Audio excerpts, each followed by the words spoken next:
आजची जेव्हा सकाळ उजाडली तेव्हा तमाम भारतीयांसमोर दोन महत्त्वाच्या बातम्या होत्या। त्यातली पहिली होती घराघरामध्ये आनंद पेरणारी आणि दुसरी होती अनेकांच्या मनात प्रश्नांचं काहूर उठवणारी। जीएसटीचे म्हणजे गुड्स अँड सर्व्हिसेस टॅक्स जो भारतामधल्या अनेक वस्तूंवर लागतो, सर्व्हिसेसवर लागतो, त्याचे 2 स्लॅब कमी झाले, त्यामुळे अनेक वस्तूंच्या किमती कमी झाल्यात। त्याची अंमलबजावणी आजपासून झाली, कारण त्या नियम झाला होता अगोदर, पण अंमलबजावणीसाठी आजचा मुहूर्त निवडण्यात आला। त्यामुळे खरेदी करा अशा हाका देणाऱ्या जाहिराती आज नजर जाईल तिथे लोकांच्या डोळ्यावर आदळत होत्या।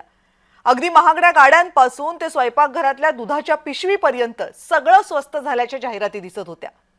पण दुसरीकडे अमेरिका वारीचं स्वप्न पाहणारे अनेक विद्यार्थी आणि पालक यांच्यासाठी मात्र आजची तीच सकाळ दुःखाचं सावट घेऊन आली।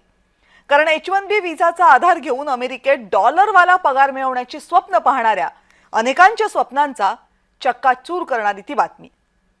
फक्त काही तासांमध्ये अमेरिकेने या विजाची किंमत अफाट वाढवली। त्यामुळे आपलं मूल अमेरिकेतच पोहोचावं यासाठी अगदी मुलाच्या KG पासून ते PG पर्यंत अफाट प्रयत्न आणि अफाट खर्च करणाऱ्या पालकांचा भ्रमनिरास झालाय। दुसरीकडे अमेरिकेमध्ये आपल्या व्यवसायाचं दुकान थाटून बसलेल्या TCS, विप्रो, इन्फोसिस अशा अनेक कंपन्यांची बोबडी वळली। कारण अमेरिकन नागरिकांपेक्षा जवळपास निम्म्या पगारामध्ये काम करणाऱ्या भारतीय कर्मचाऱ्यांना अमेरिकेमध्ये आणण्याचा त्यांचा मार्ग आता प्रचंड खडतर झालाय। खरं तर वरवर पाहणाऱ्याला या दोनही बातम्यांचा एकमेकांशी फारसा काही संबंध असेल किंवा काही संबंध असेलच असं वाटणार नाही। या दोनही बाबी एकमेकांवर परिणाम करतील असंही वाटणार नाही। पण आर्थिक जगामध्ये घडणाऱ्या गोष्टी या एकमेकांशी नीट जोडलेल्या असतात। त्यामुळे या दोन बाबी सुद्धा त्याला अपवाद नाहीयेत। अमेरिकेशी असणारा व्यापार आणि अमेरिकेतील अनिवासी भारतीयांकडून येणारे डॉलर्स हे भारतासाठी अत्यंत महत्त्वाचे आहेत।